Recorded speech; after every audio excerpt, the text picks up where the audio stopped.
They told you civilization came to Africa. But what if I told you it started there?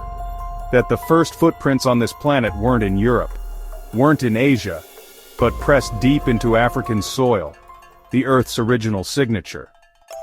Before skyscrapers scraped the sky, before Rome rose, before the names Aristotle or Confucius ever echoed, there was Nubia, there was Axum, there was Kemet, what you call Egypt.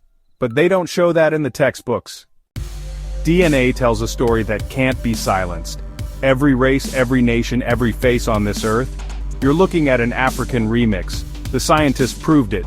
Mitochondrial Eve lived in East Africa.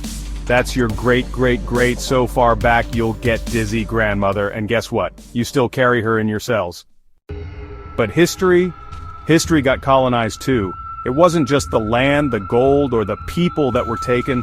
The very stories, the memories, the truths of Africa were seized and rewritten. They whitewashed the scrolls, erased the names of kings and queens, buried the bones of ancestors, and made you believe the brilliance of Africa was borrowed or non-existent.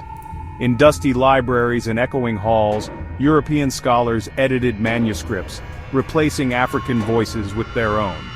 They said Africa had no history, that it was a blank slate before they arrived. But how do you explain pyramids that touched the sky before planes ever flew?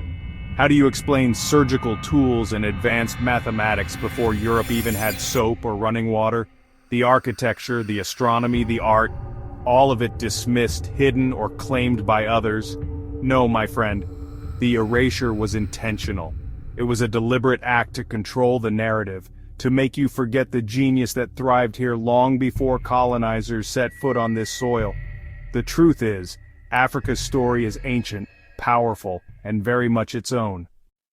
Because if the world truly understood the truth, if the real story of Africa, of Nubia, of the ancient kingdoms and their people was known, then the entire foundation of the lie would crumble.